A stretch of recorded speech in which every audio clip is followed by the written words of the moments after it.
Hey guys, we are back. So, We now fully prepared. as usual, let us know what you guys think about today's topic in the comments section. Let us know what you would like us to talk about next. Hit that bell, hit the subscribe button, like us, and become with us. Today's topic, I ran across a gentleman's article. I can't remember what it was. I'm going to have to look that up. Subtitles here. Um, PTSD versus PTSR.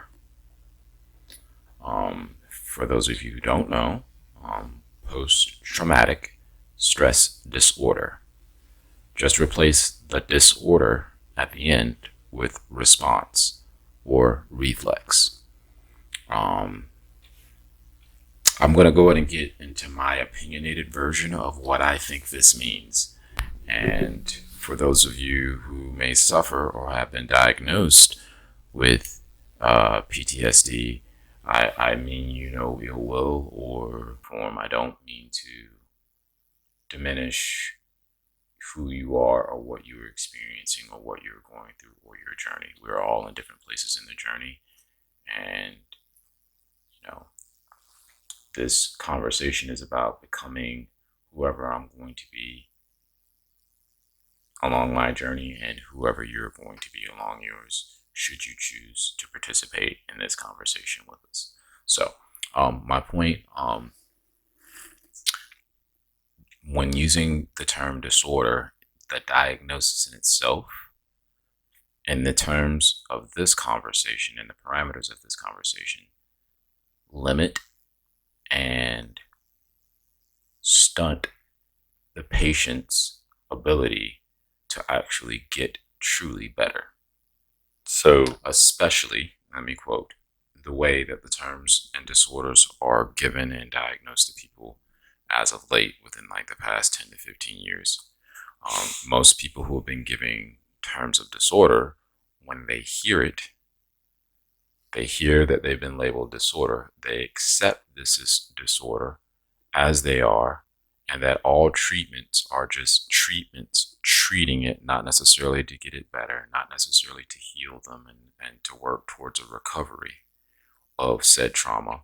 It is said to in a way or labeled in a way or given in a way oftentimes that sets the individual up to believe that this is their groove, trench, lot in life from this day forth, therefore cutting off the door and sealing all the exits to any other healthier way of approaching the issue. Do you follow?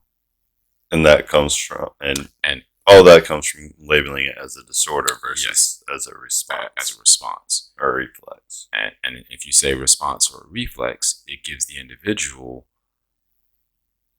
the the ability to claim their power over their own development or improvement from when they initially received said diagnosis. To call it a response, because when you for even for the people or us or individuals who may experience traumatic trauma from their childhood, from their parental figures at an early age, people would then say, well, it's nature and nurture.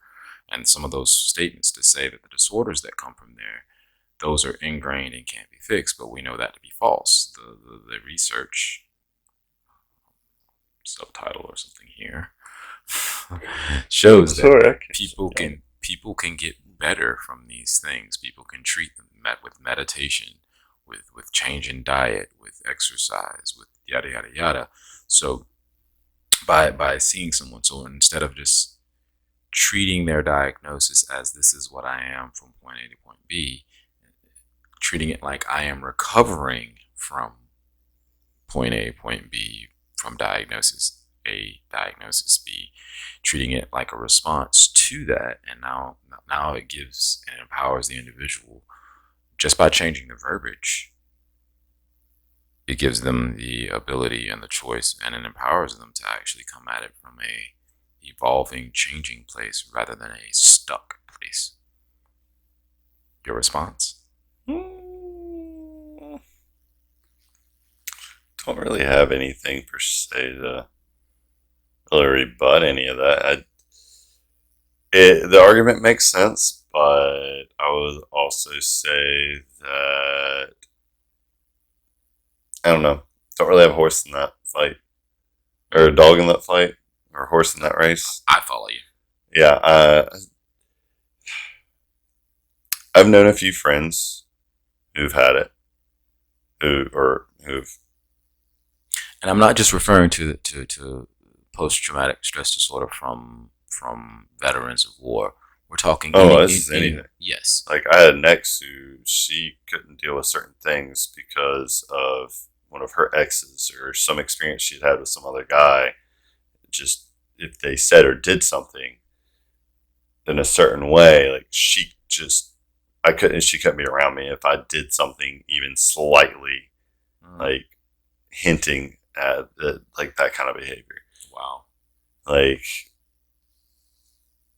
yeah, if I cursed at her or got mad at her, like she would have this natural reflex that she shut down. Sounds like just to shut me off. Sounds like she shut down emotionally, and that would of course shut you off so that you couldn't.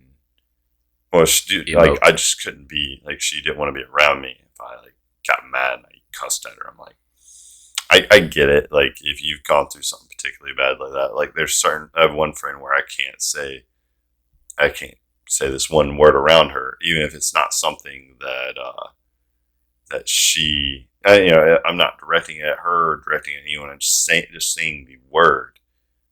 She can't function.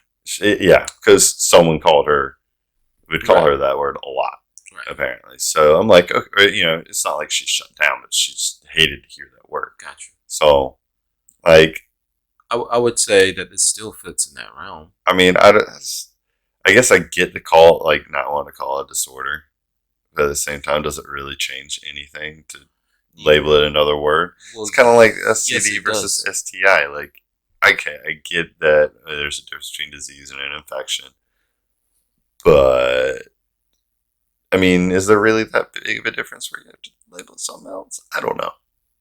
I think words being so fluid and meaning changing from one generation to the next, or from one era to the next, like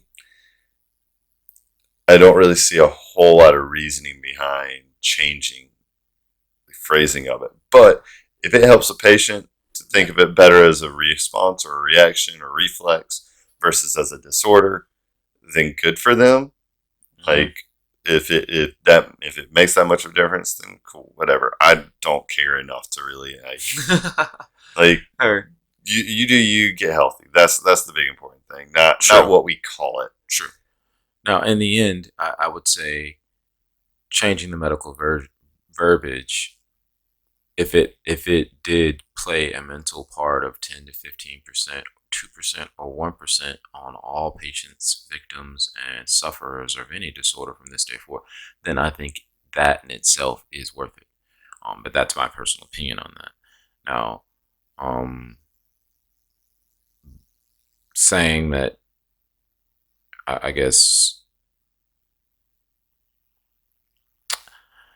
saying that it's not necessarily everyone's responsibility to change the verbiage for everyone, I can also see that too. Was that what you were saying? Basically, like it's not to go off on some other tangent, but the whole like having to, use your proper pronouns stuff.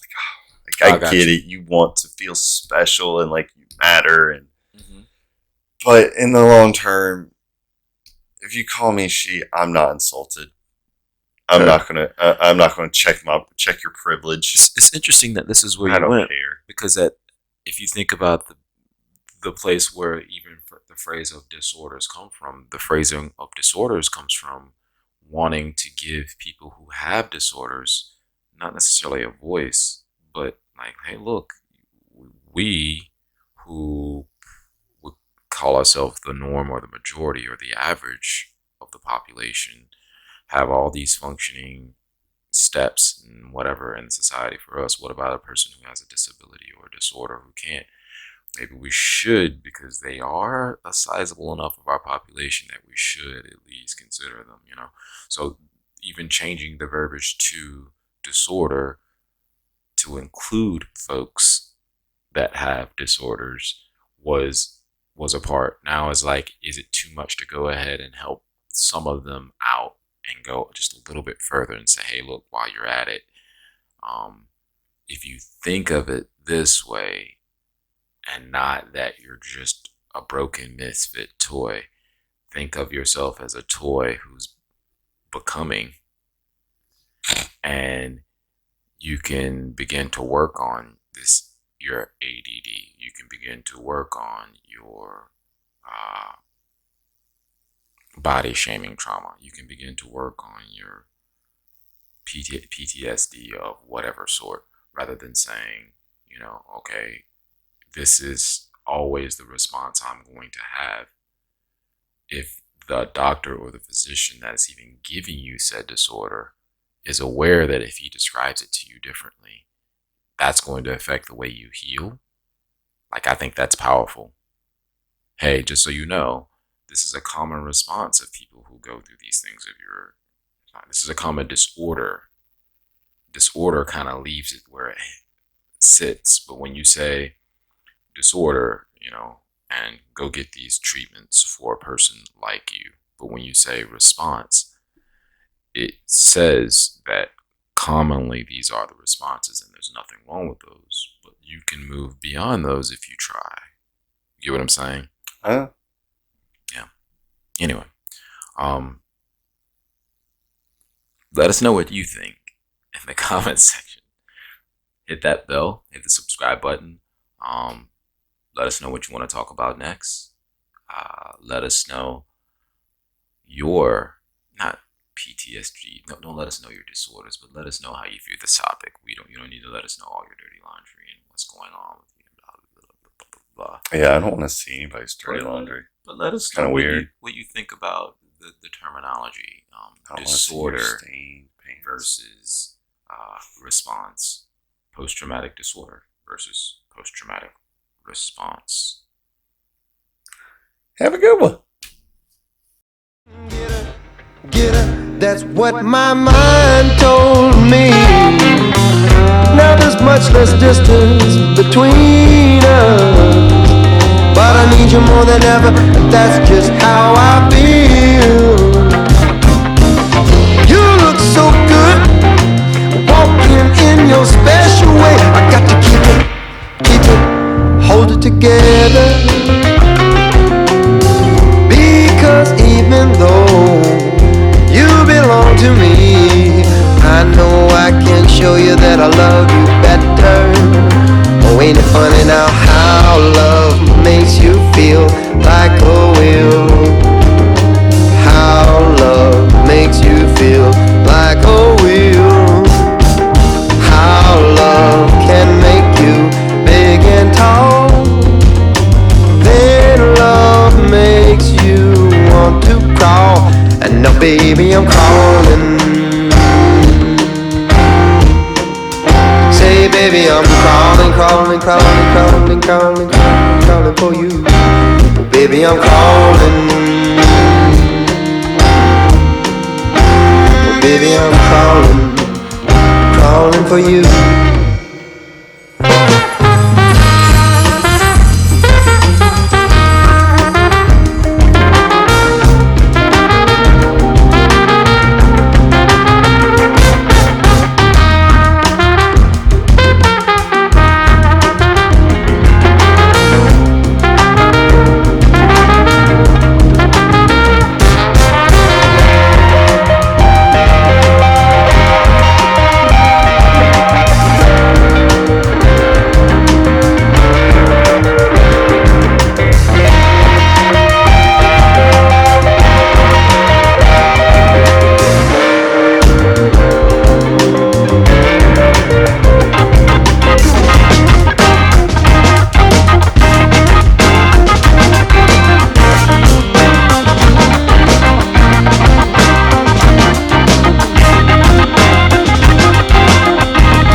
feel like a wheel. Oh, how love makes you feel like a wheel. How love can make you big and tall. Then love makes you want to crawl. Now baby, I'm crawling. Baby, I'm crawling, crawling, crawling, crawling, crawling, crawling for you. Say, baby, I'm crawling. Oh, baby, I'm crawling, crawling, crawling, crawling for you.